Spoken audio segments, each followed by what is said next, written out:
everybody. I'm Tom. First of all, I'm going to talk a little bit about engEDU, the company we work for. It was set up almost 7 years ago now, and the focus was on building personalised public transport information services for mobile devices and also for the web. Here's a picture of our chaotic offices. What Shannon was saying earlier was very resonant for me because he was talking about how difficult it is to test mobile services. And over the years, we've written a few tools and frameworks to help test mobile devices. What we're going to talk about today, though, is more. It's not really about mobile. It's more general than that. It's writing what we call literate functional tests. And the basic idea is to be able to write tests that are very understandable by both developers and by the customers that we're developing software for. This is particularly relevant because engEDU is an XP company. It's been that ever since it was set up. So we're always talking about customers. So what is literate functional testing? Let's go through it word by word. Literate comes from Donald Knuth's idea of literate programming. Like many things in computer science, it all goes back to Knuth. His idea there was to have documentation and code embedded in the same document. We mean it to be something slightly different. We're talking more about readable code. We're not talking about integrated documentation here. However, there is a quote from Knuth, which I'll read out, which is quite famous. Instead of imagining that our main task is to instruct a computer what to do, let us concentrate rather on explaining to human beings what we want a computer to do. So that chimes with this idea of communicating with the customer. The other strand of literate is to do with linguistics. Programming languages have always used ideas from natural language, whether they acknowledge that explicitly or not. I think Larry Wall's quite,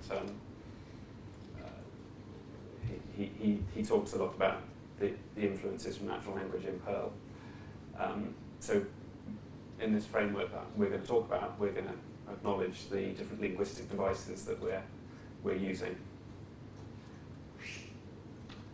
So functional, in literate functional testing, goes back to XP. So we're talking about the unit of delivery of XP is a kind of functional unit, it's a feature. And then the important thing about that is the way that that's in the customer's domain of discourse. These things that customers talk about are things that customers talk about, and so they understand them and they decide what they are. So this is to distinguish it from unit testing. And then the testing is the automated testing bit, which is where we come in to this conference. We come from a Java background, so we're using lots of Java automated testing tools, some of which, maybe all of which you know well. JUnit, for example, needs no introduction. JMock is a mock objects testing framework written in Java for unit testing, and I think 3 of the authors are in the audience today. For functional testing, we've been focusing on web applications, and certainly for this talk, we'll mainly focus on testing HTML. So we've used HTTP unit and HTML unit. HTTP unit is slightly lower level than HTML unit, which we prefer.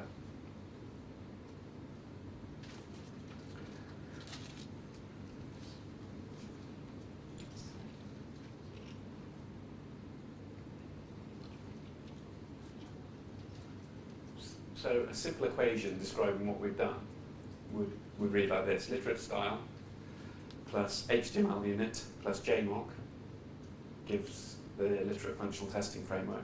So that's a kind of caricature of the work we've done.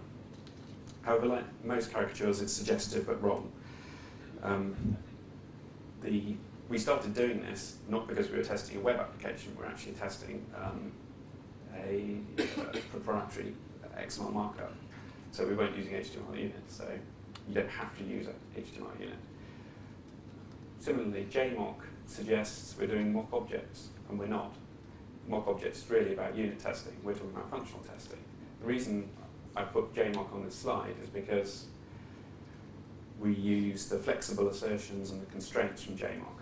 So those are two other things in JMock besides mock objects that we found very useful and influential for our framework. Also, we've built on these frameworks. We haven't just added them together and called it literate functional testing. There are other ideas that have come in, which we'll go through in this talk.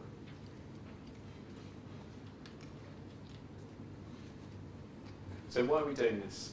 Well, our aim is to be able to write tests that developers can read very easily. That's quite a common requirement. You want a test that when you come back to it in 3 months' time, you can read them and get the intent very quickly without having to understand the low-level stuff that's going on. Furthermore, we want to be able to use these tests as test artifacts that we can share with business analysts and customers. That's not something that happens much these days, if at all. So these tests provide a common language for us to talk to our customers. And the idea is that that cuts out developers having to interpret what they've done back to the customer.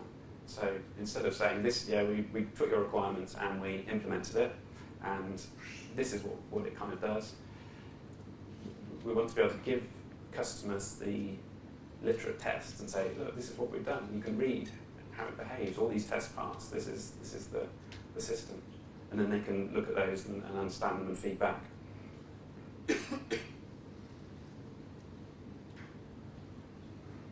So to do that, we've got 5 principles that the framework follows.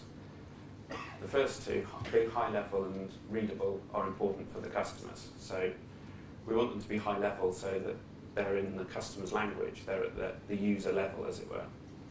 And we want them to be readable so that the customer can understand them. Those 2 are important for developers too. Obviously,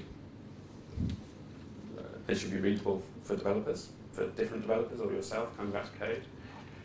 But the last 3 points need to apply to developers as well. It should be easier for a developer to come along and write new tests. They should be composable, by which we mean the constructs of the testing should be applicable in different contexts.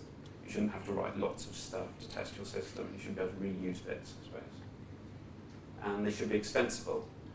We want to be able to grow the framework as a developer developing a particular application. I want to be able to grow the framework to use the vocabulary of the domain. And that fits in with the customer as well, so it's talking in their terms. So that's what we're going to do. I'm going to hand over now to Robert, who's going to talk about how the framework was born and the initial ideas that got it started. Okay, thanks, Tom. So as Tom said, we didn't start out doing web testing. We actually started out when we were building, about 9 months ago now, an application for transport information over digital TV. Because obviously you want to look at transport information when you're at home in front of your TV. But anyway, that's what we had to do. And so this used a custom XML markup. So we didn't actually have an off-the-shelf tool to test this thing. So we needed to build something. And I sort of took this as an opportunity to build something that was new and somewhat different. Steve mentioned earlier HTTP unit in his talk, and a lot of you seem familiar with that. And I think, Steve, you said something like you can get it to do, go to this page and click on the link with the label A, or something like that. But if you've used HTTP unit, you can't write exactly that. I mean, this is one of the tests that we had from maybe a year ago from one of our other applications. It's a bit messy. It muddles up concepts of HTML stuff with web client stuff with the actual requirement that you want and the thing that you're testing. And it's all a bit kind of muddled together there, and there's quite a lot of code. So probably for Java programmers, probably fine, you can work out what's going on here. But I can't show this to my business analyst, probably. I definitely can't show it to my customer. They won't know what's going on here. It's even a bit difficult for me to look at it now and see what's going on. So we'd like something that was a bit more expressive, something that was a bit more in the domain of the requirements, and something that's a bit shorter, really. So what we decided to do was go and think about what do we want, and then build a framework that would support the sort of test we're looking for. So we just took some paper, and we took some mock-ups. These are just like Photoshop mock-ups of what the application was going to look like. Our designer did. So you can see it's got sort of menus and stuff. It's got some drop-down boxes and radio buttons and buttons like that. And you've got, sort of survey, summary stuff, information about travel news and things like this. So looking at these sort of mock-ups, we go, okay, well, how can we write a test just on a bit of paper that says, how will we know when we've implemented this feature? And now, I have to admit that we did sort of have a view that we were going to automate this using some sort of programming language. So we didn't go for complete free-form language, but we tried to write it in English. It's kind of stylized, but these are the sort of things that we wanted to say. So we said, assert that the current page, say, has 3 select boxes, and that they're named region, transport type, and delays. Assert that the region select box has between 9 and 12 elements, including London and the Southeast. So hopefully this would be understandable by even a non-programmer, and they can check it against the mock-up, and they know that if we implement something that passes this test, we should have implemented the right thing. So the customer knows that we're writing the right test because they can read it, if we can make our code like this, which is tricky with HTTP. So what do we do? So we typed in the words into text or something, and went, okay, right, so we've got them in an electronic form now, step one. How can we refine it into something a bit more code-like? So not trying to think too much at this point about how will we implement the framework, but something that might be implementable. Sort of add brackets and things in likely-looking places. Squash some words together in a kind of Java style, some capitalization, some strings at the bottom there for things that are literals in a page. This is the example, the other example here, for the 9 and 12 options one. So you can kind of see that this is going towards something that might pass as a bit of code if you have something to support that. Okay. So actually, before I go, so actually most of our tests that we're going to show you look something like this. So this is kind of a common style. So this is a kind of form that you'll see come repeated. So a little anatomy of the different types of things that we have. We've really found we've got a few different types of things. So one of the things that you'll notice was that all of the tests started with assert that something. Now admittedly, this is not my own invention. I was reading Joe Wallins' book. Where's Joe Wallins? Somewhere over there. Oh, he's over there. He'll be talking later about Ajax. Sounds very interesting. So I was reading, one of the literally 3 or 4 posts on the blog in the last 2 years, and about flexible JUnit assertions. And he says that you have all sorts of different assertions in JUnit. You've got assert equals, assert same, assert true, and you can basically replace all of these with assert that from the JMock framework and a JMock constraint. And Tom will talk a bit about this later, how this is actually implemented, but it means that we can have all our things in the same form. And it looks a bit more like a sentence. We've also got a thing which is the subject of our assertion. So normally we're talking about a page or a screen. So we normally talk about the current page. We've got things that we want to be on the page or not to be on the page. So kind of like nouns in your sentence. So you'll see a lot of things that are methods that describe things. And you've also got, instead of just things in general, you've got particular things. So rather than just any select box, we'd like the select box which is labelled region. So we'd like to be able to pick out particular qualities of things like that. And to string our sentence together, we need a verb. So here we've got has. So we want to check that the current page has a select box, and not that it does not have that select box, or something like that. Now, in one of the things I wrote, we did between 9 and 12 options. And in the code we had something like this, between 9, 12. So you're mostly programmers here, probably. I think you're interpreting this as between 9 and 12, but it doesn't say between 9 and 12. This says between 9 and 12.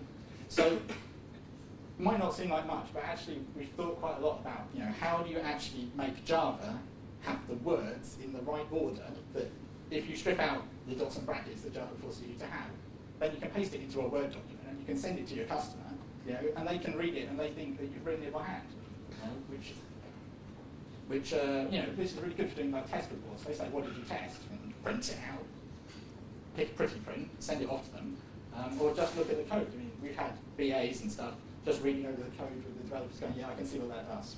So just really, as Tom said, having some linguistic influences and just working on things to try and make the Java read properly was quite hard, but I think it's been quite important in having a framework where we really can write tests that anyone hopefully can read.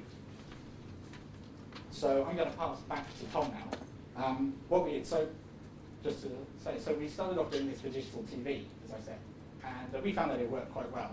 And then, so in our next project, we're actually doing a full web application. So we tried to develop the framework further so that we can support more elements of HTML rather than the somewhat restricted subset you get with the TV markup. And so what Tom will demonstrate is how far we've got and what you can do with a full HTML text. Thank you, Robert. Okay, so what we're going to do is go to a famous website and look for some images. And I'll do that manually in a browser, and then I'll switch to a Java editor and write the test. These are the steps we're going to follow through. I'll switch to the browser straight away. Come back to this slide a bit later.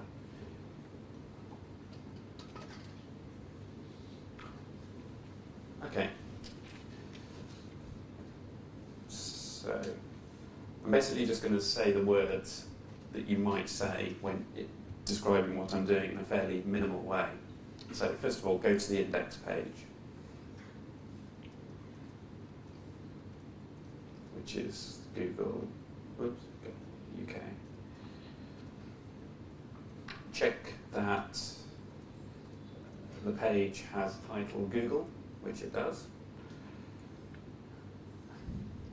Click on the images link. Now I'm going to do some search for some images in my company. So enter Kazoo into the text field, then click on button labeled search images. Okay, the best one is the Kazoo summer party from 2 years ago, which went really well. So I'm checking that the page contains the text Kazoo summer party, and because it's an image search, I should also check that there's an image on the page. Summer 04, you probably can't read that, Summer 04 JPEG. So that's a very simple example of a manual test. I'm going to switch to Eclipse and write the test now in code. Okay, I'll call it Google test. And I'm going to extend a class called Navigating Literate Functional Test Space, and this is used whenever you navigate between pages, which is most of the time.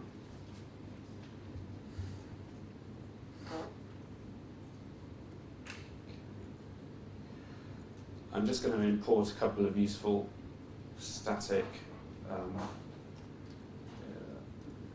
methods. So you'll see why we need these in a minute. It's easier to type them first.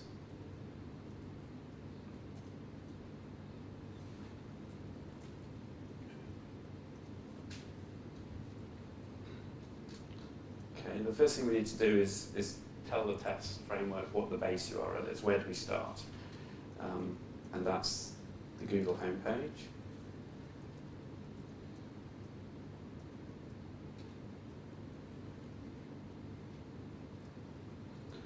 Now we can write the test proper.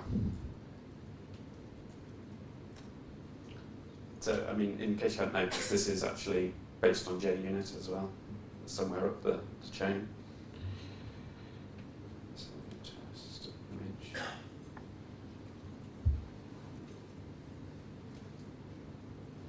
So now I can start writing the words I was reading out when I was doing the manual test a minute ago. So the first thing was go to the index page. That needs to throw an exception. So the next thing I did was check that the page has title Google. Okay, so I've got an assertion there. I think I can run the test now and see if it works. Yeah, green bar, that works. Click on link images.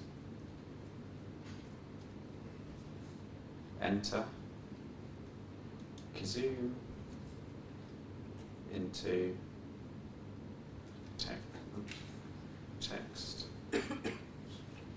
text field. Click on button, search images, assert that page has text, Kazoo summer party. Okay. Thank you. Actually, we could have a failing test when we do that.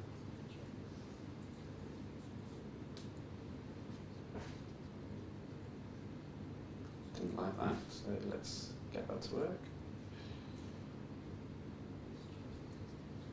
That's working now. And finally, let's just check that the image name that we expect is on the page. So I'm going to do a slight variant here, so that it has image with URL that ends with summer04.jpg. I can't type again.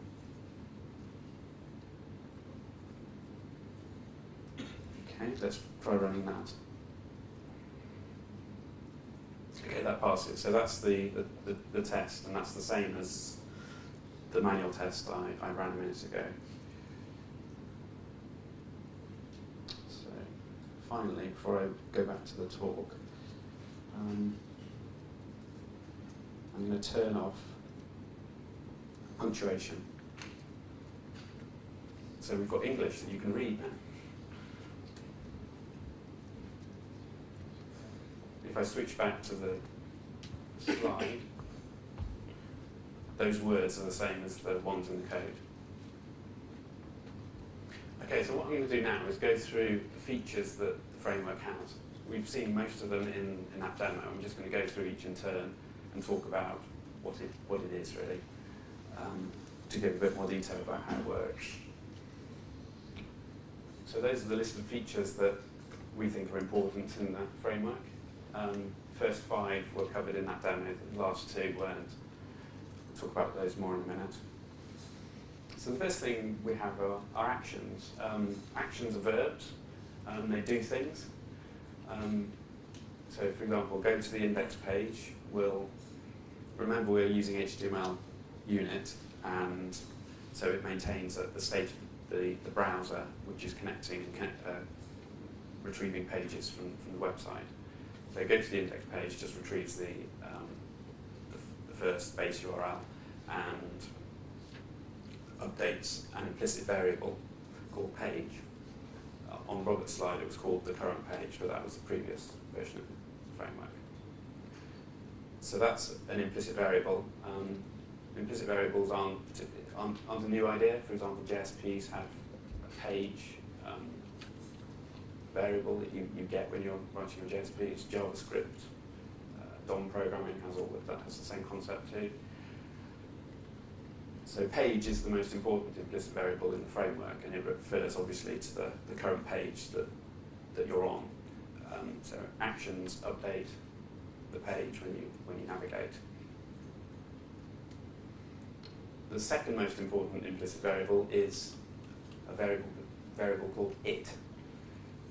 Now this linguistically is called an anaphora, which is a word that refers to something you've already talked about. So I'll give you an example. In English, if I say the sentence, I've baked a cake, would you like to taste it? It refers to the cake. Now, first reaction on hearing this idea would be, wait a minute, isn't that incredibly ambiguous and the last thing you want to introduce into a programming language? And that's a good reaction to have, and it's one that we have. However, we've solved that problem by making sure the rules that govern when it is updated are very simple and hopefully not prone to that ambiguity. So the important rule is that whenever you do an assert that, the subject of the assertion is assigned to the it implicit variable. So if you look at this example, the first line says assert that box get fruit is not null. When that's executed, the it variable is assigned to the subject, that is box get fruit. So in the second line I can refer to the fruit in the box and say that it has a property colour which is yellow. So the reason that's useful is because it avoids us having to assign a temporary variable.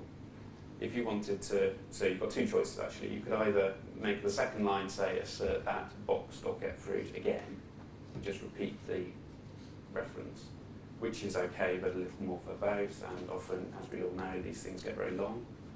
And when they do, we typically assign those to temporary variables. But this way avoids us having to assign a temporary variable. And I think we can say our experience of using this so far hasn't caused any problems as far as we can. Okay, so let's move on to another feature. Matches, Robert mentioned those earlier. They're things on a page. So the whole point of doing this testing is to assert things about the page. We either want to perform actions on bits of the page, for example, clicking on a link labeled images. So link images is a matcher for all links on the page that are labeled images. Or we want to assert things about bits of the page. We want to say the page has a title, which is Google. So that's saying that there's a matcher for title elements on the page that have the value Google. So matches are nouns in linguistic terms. Matches can be refined, and this is very useful when, as we saw in the image example, there were lots of images on the page and we want to refine the one we were matching. So if you look on the top line, it says image. That's the matcher, and we're refining the matcher with a noun post modifier, which is the with URL that, which takes a constraint to say how the refinement works. So those are very useful. The other neat thing about refinements is you can chain them. So you can say with URL that dot with name and have a whole list of refinements, allowing you to put lots of conditions on what you're matching in the page. That, by the way, is an example of what Martin Fowler would call a fluid interface. And so, we're saying that matches and refinements, we found that our development team has been writing those. That's an area of extensibility that the team has exploited. They've realised that matches they want don't exist, so they've written their own, which is quite easy because it's a smallish, well, I think it's a two-method interface you have to implement to write a matcher. So the next feature to talk about is constraints. This is straight from JMOC. So there's lots of documentation on how to write constraints in JMOC, and you can do exactly the same in this framework. The one that we've found most useful, I think, is the has constraint. And what that does is assert that the matcher has at least one match. So the meaning of the line, the first example, is assert that the page has at least one title, Google. Synonyms. So this is another linguistic feature that we've exploited. If you look at the code, the implementation of has and have, you would be possibly surprised to see that they're the same. One delegates to the other. So they have exactly the same behavior, which is slightly unusual in programming to deliberately introduce redundancy into your code. And the reason we've done it is because we think, as Robert was saying earlier, we've been trying as much as we can to make these things as expressive as we can. So if I read out the two sentences, you'll see that the second one reads a bit better. So assert that all cells has at least one link isn't grammatically correct. Whereas assert that all cells have at least one link is correct. It's a small thing, but we've done it in a few places in the framework. Okay, consequences. This is a fairly small feature, and this is not to do with functional testing per se. It's by default the JMOC library. When an assertion fails, it's very good because it can print what failed, because it uses a self-describing constraint, so the constraint knows why it failed. That's normally great, and that's all you need to do. But there are a few occasions where you need to have a bit more control over that to understand exactly which line has failed. So if you look at this example and ignore the otherwise clauses, then the second assertion will fail, but JMOC will just report something like expected true but was false. But that doesn't give me, as a developer debugging it, a clue as to which assertion it was, the first or the second. So we've introduced a consequence parameter into the assert that clause, which allows you to give it an otherwise clause. And so if we ran it as it's seen there, the failure report would say B should be true, which would allow us to identify that line.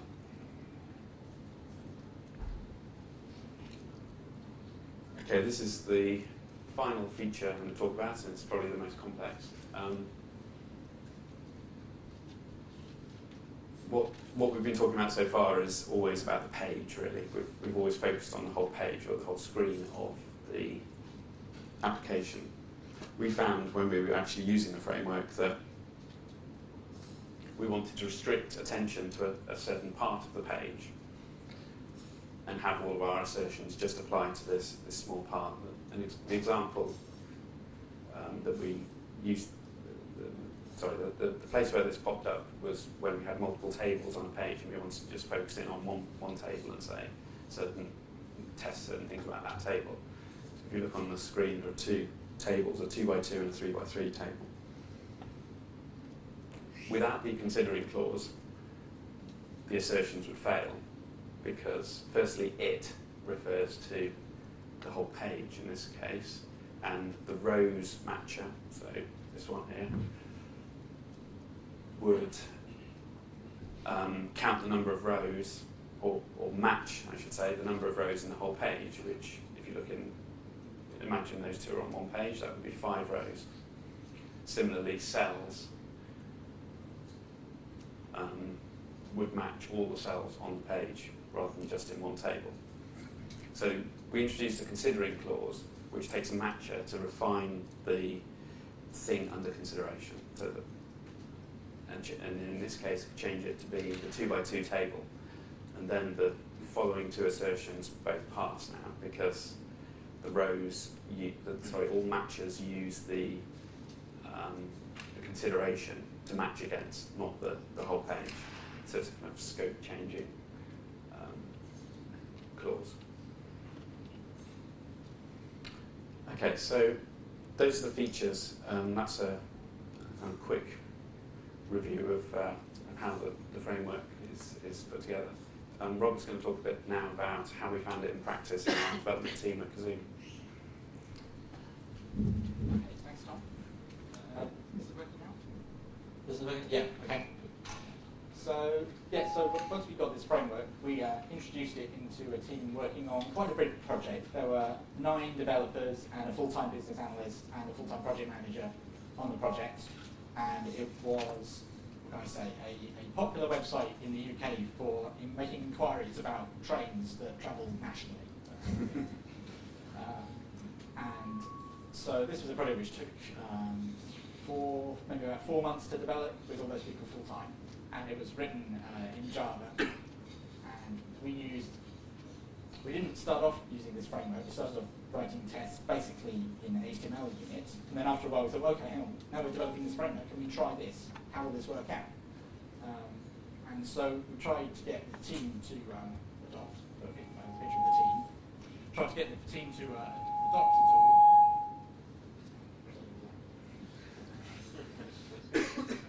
And some people really liked it. Some people thought, oh, this is really good, I can write these neat tests.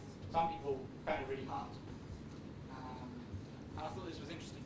And it's turned out, sort of chatting to people, that there seemed to be quite well, to me, a distinction between people who found it easy and people who found it hard.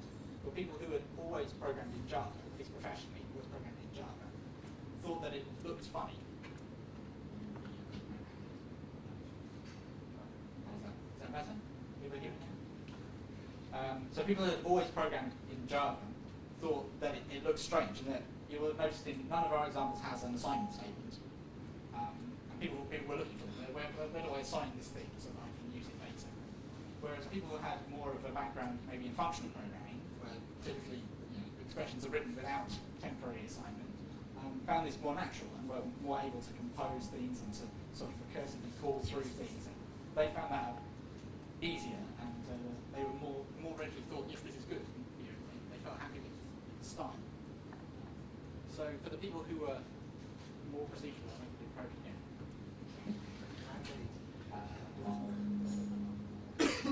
I'll use this. So it took a while for people to be convinced. But what we found was that once we had some examples, and so we'd written some code fragments, and people who were maybe pushing the framework more than others had written some examples of how to test particular things, you could pretty much sort of copy a test and adapt it, and you could see the style, and you could use the elements that were present in one to write another. And that seemed to work pretty well. Once we got a fair base of tests that people could write, that's a test that's a bit like this, but I just need to adapt it in this way. And they also found that they were able, with a little help to start off with, and once they got the hang of it, to extend the vocabulary that they had available to them to match more things, or to describe more things that they wanted to talk about in their test. So as Tom said, you can extend the matches interface to create more things that you might want to identify in the page. I noticed this particularly when we handed the framework off to another team after a while. So what are you doing over there? So how are we using this? Have a go with that. And they wanted to talk about the styles, like the CSS style that was being used in a page, which we hadn't thought of matching against that sort of thing. It was like, oh, no, you can't do that. What you need is a matching for this. And within 20 minutes, they'd written one of those, and they were happy, and they were using that. So they were really able to extend the vocabulary of the language that they had available to them in writing the test to match things that they were interested in and their customer was interested in writing around. So one of the other things that we found was tool support was good and bad. So you'll notice when Tom wrote the test in Eclipse, he had some completion from Eclipse to show possible things that you could do. So once you identified that you were matching a link, it had with URL or with ID, and it could suggest the possible things that you could do there. So that's quite helpful, and a reason that we quite liked having a statically typed language for this. So something like Java can give you that. I'm not doing very well. I don't know what I was going to say. So the tool support worked well then. But the static imports that Tom used, so what we tried to do was not have everything in a really deep inheritance hierarchy in the framework, so that you might possibly be able to use it with something other than JUnit possibly at some point, and to compose things in, which meant that we decided to go with static imports from Java 5, which is quite good for just allowing you to use methods that are defined in another class. But the tool support is a bit poor for these. And, you see Tom put in the import start at the top. And if you have to organise your imports in Eclipse, Eclipse goes, oh, you're not using any of those, I'll just use the ones that you're using and not the star. So therefore it won't suggest anything anymore. So you have to be a bit careful with that. I can see that it's a thing that might be improved in future versions of Eclipse, but also I can see it's a hard problem to search all possible classes for all static events to suggest. So not so easy there. So how do we get on with actually doing the communication part? So I'll just show you, this is one of the tests that we took out of the code base. And this is about selecting a particular, going for a particular journey and picking out some fares and looking to purchase a ticket. And so this is the sort of thing where, as implementing it, you might have a query over what exactly was the requirement. And so we found that our full-time business analyst, you could drag him over and you say, look, we're writing this test. I want to know, is it right that I'm supposed to click on this button, and it should go to this page, or should it go to this page? Am I doing the right thing? And you'd be able to use the test as a common discussion artifact. So, not being a full-time programmer, admittedly, our business analysts have been a programmer in the past, but it wasn't doing it every day, and we don't think that was particularly an advantage. You can read through the test, you can talk about the things that it say in the test, and you can agree that your test is wrong or right, based on just the words that are there. So you don't have to say, oh, don't worry about that bit, that's just a programming thing. You can actually talk about this. And also, when we had to produce a report for the customer of what are all the things that you've tested, say we take this and do a nice trick. Tom shows removing the brackets, just put in a few spaces between the identifier names, and then you can package that up and send that off to your customer saying, this is a list of all the things we tested. Here was your requirements document. Here's the tests. You can see that we're covering those. And if we had to do that again, it seems perfectly possible to write some sort of pretty printing tool that would just go over and replace all punctuation with white space and do the camel case and put some spaces in there as well. We had to go through and do some dots and spaces and stuff. And we also did that for manual testing scripts. So when we had to get some users off the street to try out some stuff, and we say, okay, do this. We don't have to come up with a whole load of extra manual testing scripts, writing them out by hand for people to understand. We've already got a set of scenarios that came out of the requirements document originally, and now codified up. And the steps are exactly what we want to do. So I talked about us doing this in Java. There was a number of reasons for us doing it in Java. One thing is all the people who work in our company know how to program in Java, which is useful. And not very many of them know how to program in the same other thing. So it's the common language between everyone. So the other thing is we wanted to harness the tools that we already had. So we had JUnit, we had Eclipse running. So we wanted to run the tools within that. If we were to go and use another language, we might have to fire up another tool. You'd have to switch backwards and forwards. You'd also might be switching languages even. It's very much a difficult thing to keep two different languages in your head, one to run your test and then another to implement it. So we thought by keeping it in the same tool set, in the same, then that would be less of a cognitive difficulty. But it has been suggested that other languages, so it's quite difficult to make Java behave when you put the words in the right order, and all that punctuation is a bit messy. So maybe Ruby might be better. Certainly, you may have fewer punctuation, might have a bit more flexibility. And it's also been pointed out that Smalltalk might be another possibility for doing something like that. So we haven't written any of those frameworks. When we'd like to have a go, we have to give some advice, but we don't know about programming in these languages. So what have we done? So we've shown a Java API for writing tests in what we call a literate style. Hopefully you've seen how that makes them readable for programmers and hopefully non-programmers alike. We've tried to keep the style of programming that you use as close as possible to natural language, and the linguistic devices that we use that sometimes look like small things go a long way towards that. Hopefully the tests show clearly the intention and the requirement and are less focused on the actual way that the page is implemented or the way that the test, actually the mechanics of the test running compared with, say, the HTTP unit test that I showed at the beginning. And we've also shown how the test itself can be a point of discussion between different members of your team or between your team and the customer. We also found that even from one developer to another, when you come back to a test that someone else has written, you're trying to work out why it's failing now. If it says, you know, do click on this, goes to this page, it's very easy to then replicate that in the browser by hand, rather than having to trace through some of the lower level code to work out what the test is doing. So people like that. And we tried it with our team, and as I say, adoption was hard work. I think people are more convinced now. It certainly got to the point where we had all of our tests for the same project written in this style. And most people were happy with doing the thing by the end of a couple of months' work. So what's next? We're hoping to open source the framework in the next couple of weeks or so. Got a URL that doesn't have any code on it yet, but will do soon. Tom talked about how the JMOD quite a lot, but we weren't actually using many of the mocking features of JMOD, which are very good, but we didn't need. And luckily, or coincidentally, some of the JMOD authors are working on a project called Handpress, which pulls out the constraint part.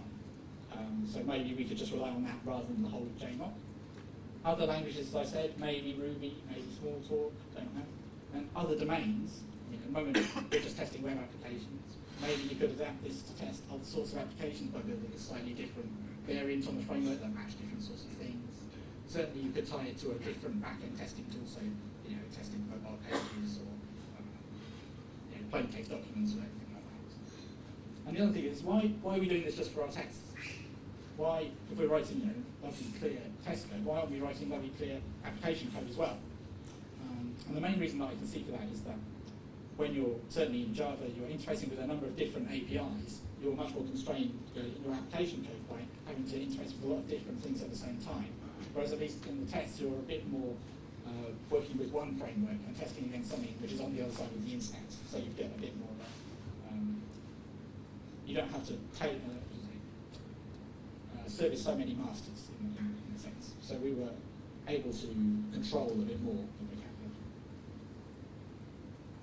So as I said, we have a project page which is on the code page of a popular search engine. And currently there's no code there, but there will be in a few days. So if you guys have a look there, that should keep up to date. And these are our email addresses, and we're happy to see any emails that you may have. And so if you're feeling puzzled, now is the time to ask for questions.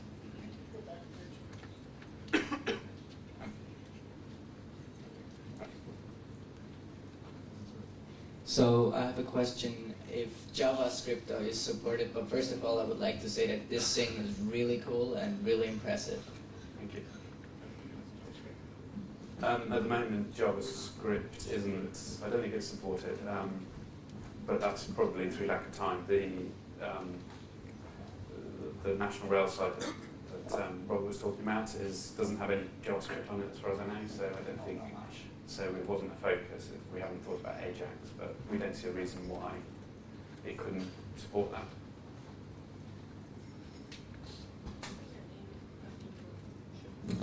Hi, I'm Anand with Infosys. You would spend a fair bit of time developing the API and getting people to adopt it. You would have saved some time explaining that to the business analysts and your customer. Were the two compatible, or was it like you take 2 or 3 projects to recover that kind of effort? What do you think is the payback? So I think at the moment, probably we'd spend a bit more time developing the framework. But hopefully, as you move to a new project, you don't have to develop the framework, you only have to do the extensions which allow you to work in a particular domain or with a particular set of requirements, a couple of hours work. At least if we went to another web project, we'd have a couple of hours work to do to manage different things. So hopefully within a couple of projects, I think that would be right. So, question over here. So one can imagine a Firefox plugin that would let you generate these scripts by working in the browser and so forth. What are the problems with that? Have you thought about it, and would it work, or is it beneficial or not? Have you thought about that? I certainly haven't. That's a great idea. So one of the things with that is you need the application first in order to record your text. And I believe one's supposed to test first. So in that case, you wouldn't have the application to record the test. So you would want to write it first and then do it. Certainly, if you were doing things like tracking down bugs or something like that, that would be a good thing. So you already have the application in production where someone says, no, when I do this and this and this and this. So if you could capture that trace, even from a log file or something, generate it, that would be great. Yeah, I've been asked to say the name of the company. My name's Anthony Marcano, and I'm from testingreflections.com, the online testing knowledge base.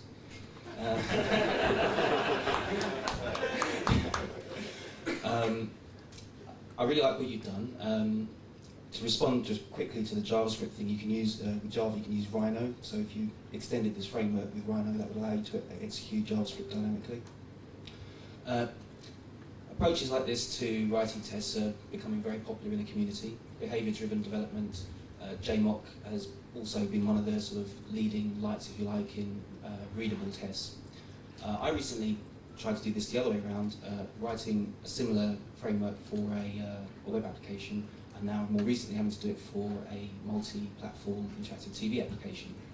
And one of the big problems that I've had is trying to convince the other developers to adopt this particular style of readable tests.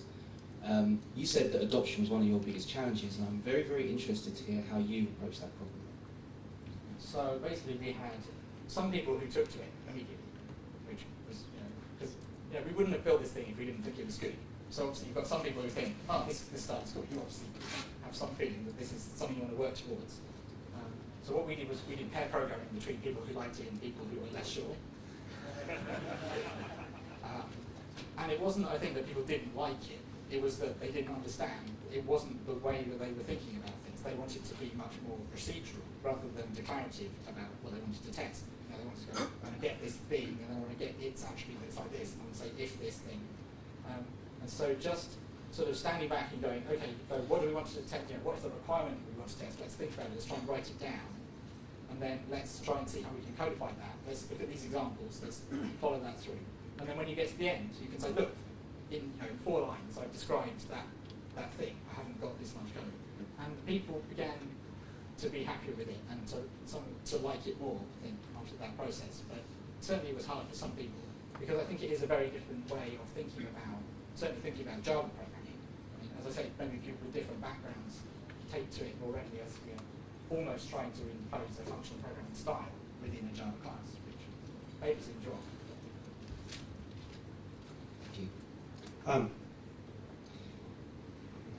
Jordan D. Matson from Impact Medical Systems. So, very, very interesting, very, very cool stuff. Parallels some stuff I did when I was at Adobe Systems. Love to talk to you about it.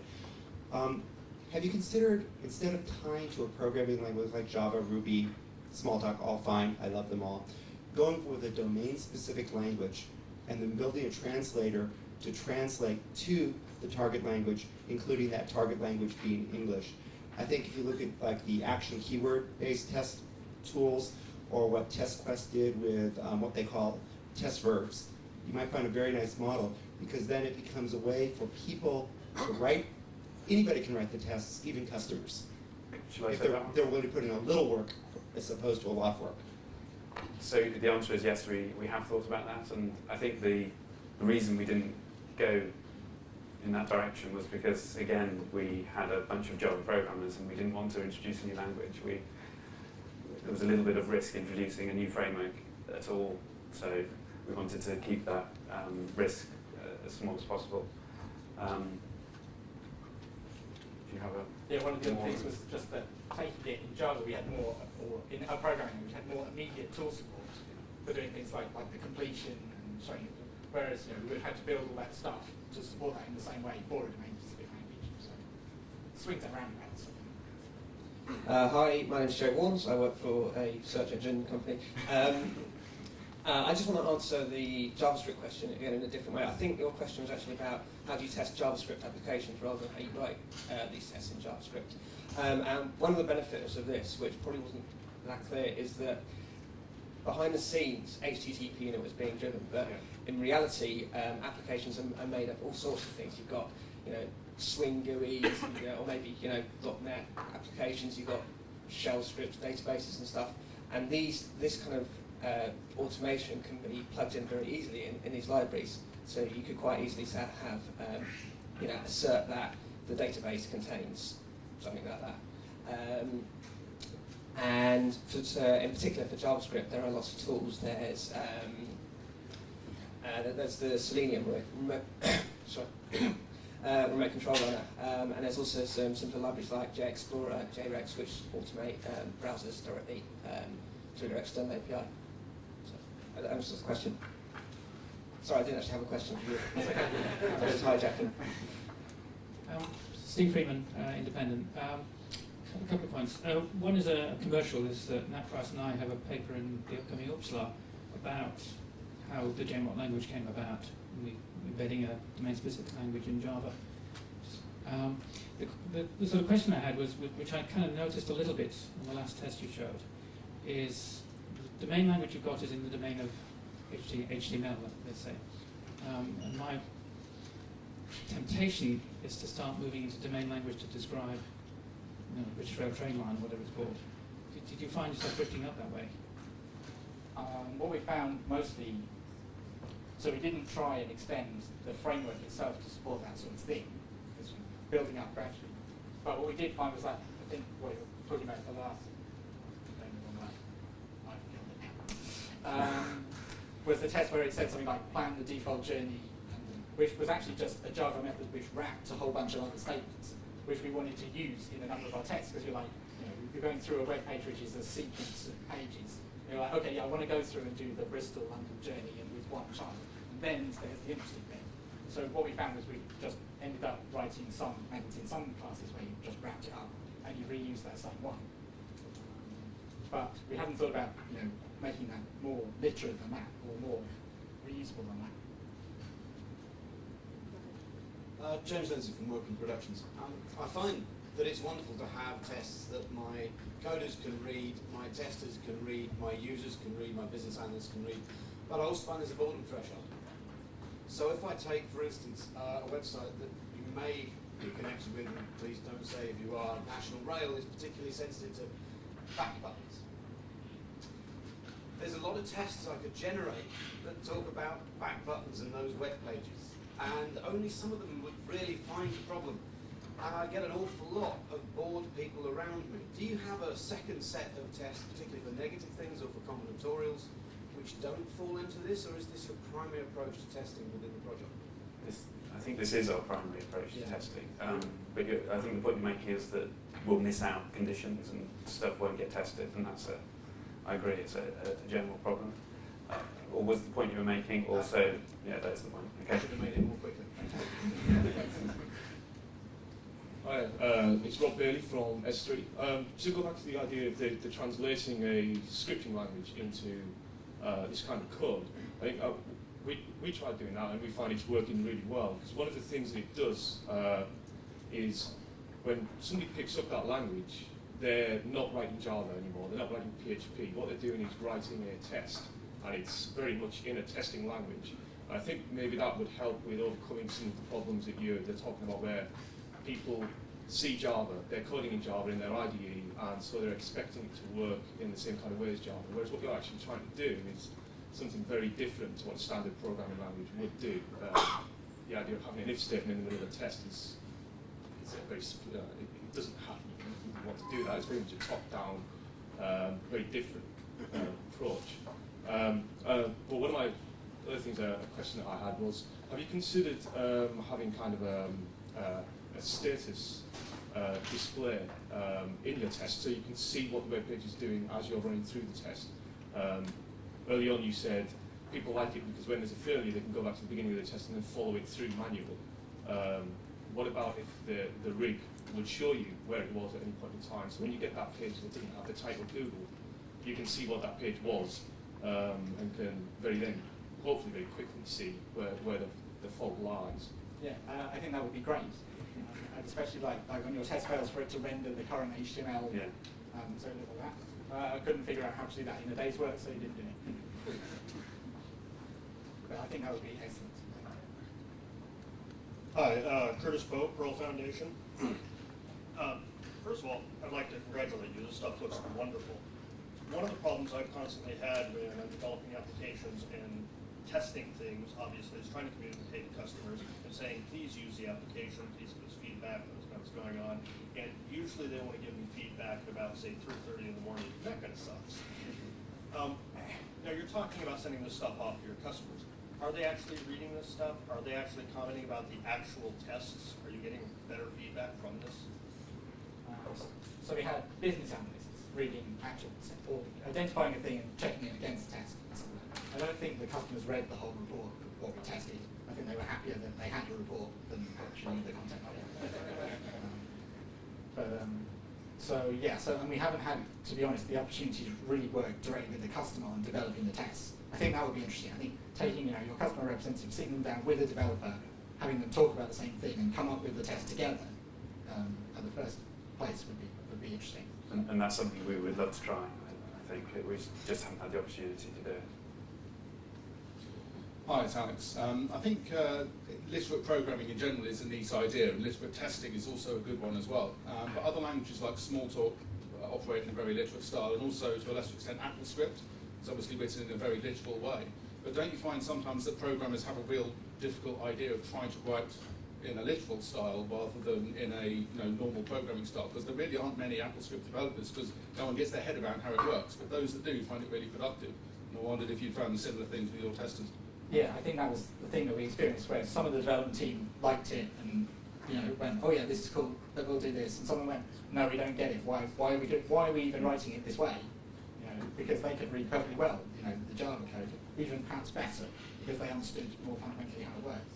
So I think maybe here's some things for some people, and different things for different people. But, I think the between example is a good one of that. All programmers come to it and see between 9, 12.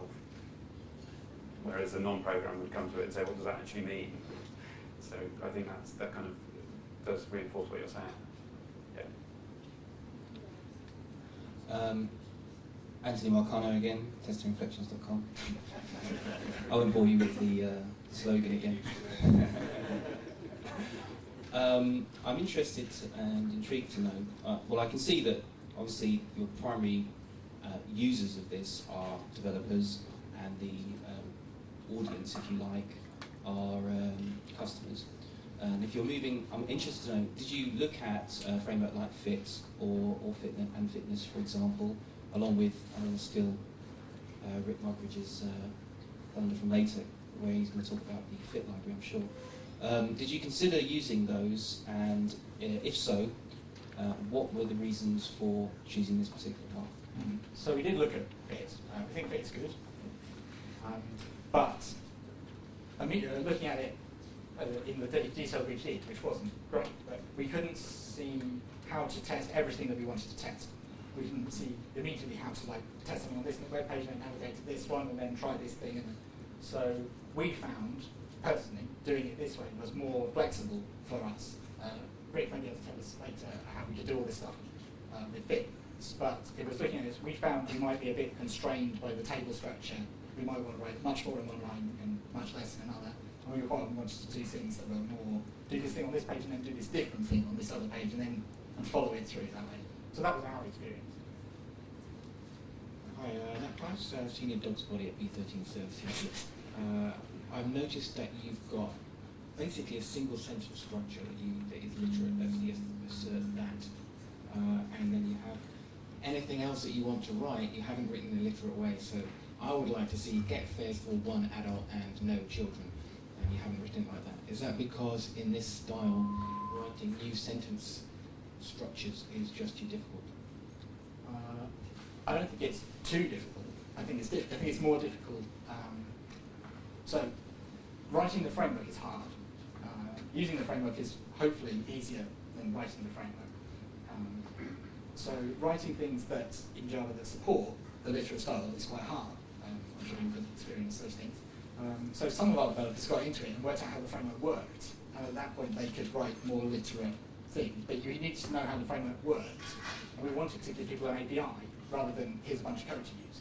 So from that point of view, it was less clear to them how to follow the style. And I think it is generally just a bit more difficult than writing just what we've written here. But I also think that it is possible. We do have some test cases which say, for one adult kind of thing. But it was certainly took longer to write that than to write this. Hi, Ben Mansell, Zeus Technology. There's an interesting comment you had about when someone asked about the scripting scripting clicks on a web page, you said that you could write the advantage of this was you could write your test before the application was written. Do you reckon you could extend this to write the tests from further back in the development? Say, could you extract tests from a functional specification rather than writing the test separately, or would that be pushing it a bit too far? I'm not sure we could do that. What we did do in this project was annotate each test with the requirements. It's probably not quite what you're asking, but it's kind of related. So we had a record of which requirements we had implemented. So in this case, we did have a requirements document, which isn't always true. But we found that actually useful to tell us which bits we hadn't implemented yet. So one more question. Hello, yeah, Vijay Rangari from VJ Access Limited. I'm wondering if you've considered, if somebody wanted to use a data-driven approach, because this is very code-heavy, so if you had 1,000 tests, you'd have a possible maintainability issue there. Ideally, I think people should have some kind of flat file with all the test data in, which can then be thrown into a framework written like this that could then run those tests, but then you need to be able to parse everything to generate a pretty report showing all the tests in the way that you've described them so they're readable. Have you thought about that? No. Not really, to be honest. But I would say that I think this is the kind of test, the application for testing is very behaviour driven. Maybe what you're talking about is data sets that need to be tested. I don't know. But I think these tests are very amenable to applications that have lots of complex behaviours and navigations. And I'm not sure if the kind of tests, the kind of application you're talking about fits into that category. No, I think also the thing is, say you had a flat file with your data in, presumably that's not in this sort of representation. There might be a mapping from this test into that representation, but I'm not sure that there's a single mapping back. So you might get something that didn't make any sense. I think that would be different. All right, thanks guys, this was great. Thank you.